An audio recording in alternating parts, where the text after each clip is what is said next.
Bonsoir. Bonsoir. Ouais, bienvenue pour un nouvel épisode.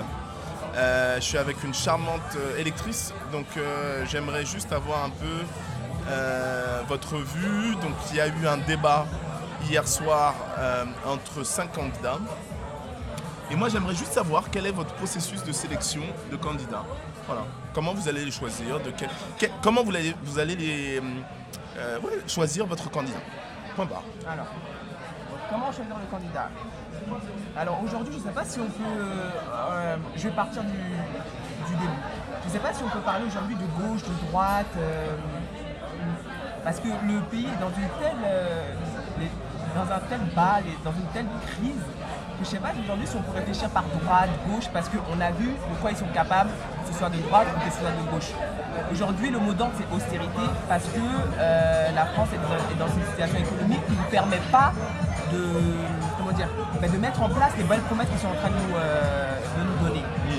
Maintenant, moi, je m'intéresse au candidat qui va parler pour le peuple.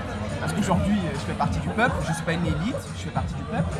Donc, la personne qui parle le plus du peuple, je pense qu'ils en parlent un peu tous parce qu'ils ont conscience que les gens aujourd'hui sont déçus. Donc, ils sont obligés de parler du peuple. Que ce soit de droite ou que ce soit de gauche. Maintenant, mon processus de sélection, c'est un peu contradictoire ce que je vais dire. Forcément, je vais vers quelqu'un qui est de gauche. Parce que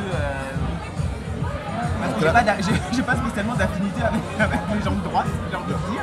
Donc ça c'est l'idéologie, vous suivez une idéologie et puis voilà, non je comprends, non mais au moins ça montre une certaine consistance. Maintenant, bon je sais pas comment vous avez vécu le mandat d'Hollande, imaginons que vous avez été déçu par Hollande, qu'est-ce que vous allez changer, quel va être le changement? Donc, parce que là à gauche on a quand même entre guillemets plusieurs candidats. Comment vous allez faire votre choix? En fonction de mon candidat de gauche? Oui, bien sûr.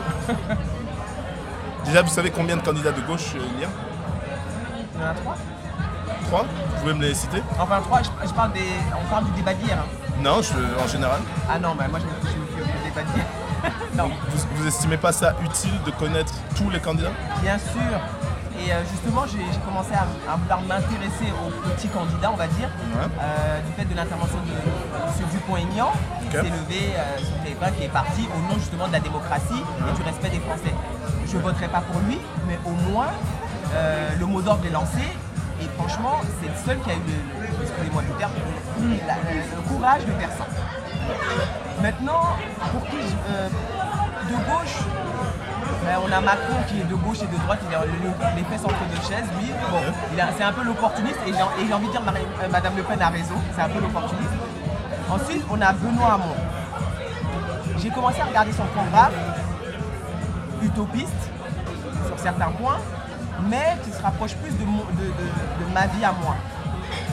Après, les programmes des autres, je ne les ai pas regardés, donc je pense que je vais plus m'intéresser au programme de M. Hamon, parce que c'est celui avec lequel j'ai le plus d'affinité. Mais c'est un peu dommage là, parce que j'ai l'impression que vous suivez un peu la tendance médiatique. Et même si vous ne voulez pas rentrer dans le jeu des petits candidats, moi je ne sais pas ce que c'est qu'un petit candidat. Tu dis ce que c'est un petit candidat, c'est un candidat qui n'est pas assez médiatisé. C'est ça un petit candidat. Mais, il ne passe pas assez à la télé. Oui, mais vous savez pourquoi on passe à la télé? Pardon? Vous savez pourquoi les autres passent à la télé? Du fait de la force de leur parti. Oui, mais c'est aussi dû aussi à du lobbyisme, tout simplement, des connivences.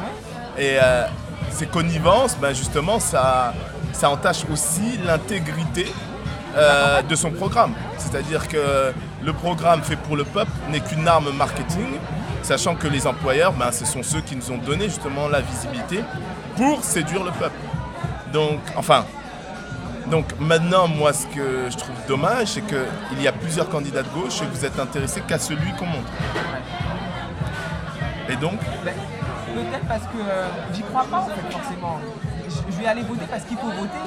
Franchement, j'y crois pas. Je crois pas qu'il y aura un grand changement, quel que soit le candidat, très sincèrement. Excepté peut-être Madame Le Pen qui va nous plonger encore plus dans le chaos. Mais sinon, j'y crois pas. Mais comment pouvez-vous ne pas croire en quelque chose que vous ne connaissez pas, sachant que vous n'avez vu que 2 programmes entre guillemets de gauche, sachant qu'il y a encore 6 autres candidats que vous ne connaissez pas, j'ai un peu du mal à saisir vos décisions par rapport à votre connaissance. Alors,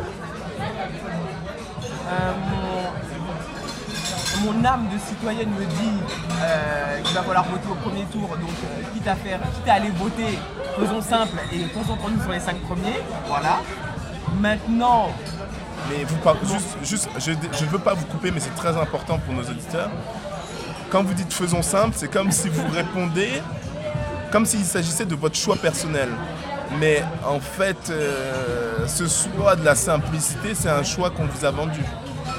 Et donc vous répondez finalement à juste une campagne marketing en mettant en avant les candidats d'une certaine, j'allais dire oligarchie, mais ce terme est un peu trop employé. Mais en gros, ce que j'essaie de dire, c'est que c'est pas forcément votre décision personnelle. Mais alors à ce moment-là, mettons factuel, si jamais je m'intéresse aux petits candidats, quand on dit petits candidats, les moins médiatisés. Bien sûr. Pour bien faire comprendre aux gens. Ou les candidats les plus libres. Hein. Bon, là c'est à en débattre. Non, mais voilà. Mais de toute façon, ça revient à la même chose. Les moins médiatisés, les plus libres. Oui. Les gens qui sont moins médiatisés sont les plus libres. Les journalistes aujourd'hui qui n'ont pas de carte de presse, qui ne sont plus journalistes, c'est parce qu'ils sont libres. Ouais, bien sûr, non, on est d'accord. Donc, je me dis, oui, je vais voter pour un petit candidat. Qu'est-ce que ça va changer au regard de la France, du résultat final? Enfin, pour moi, qu'est-ce que ça va changer au regard du résultat final? Parce que c'est ça, moi, c'est la finalité qui m'intéresse. Donc là, je comprends bien l'argument, il a souvent été utilisé. J'ai l'impression que vous employez l'argument du vote utile, c'est ça? Oui, là je partirais plus sur le vote utile. Après, sur quoi vous basez-vous? C'est pas une bonne stratégie dans le sens où il faut quand même donner du pouvoir aux petits. Donc oui, je rejoins ce que tu dis, il faut quand même donner du pouvoir aux petits et c'est en forgeant qu'on devient forgeron de toute façon. Tout à fait. Voilà. Donc peut-être que je vais revoir vos positions.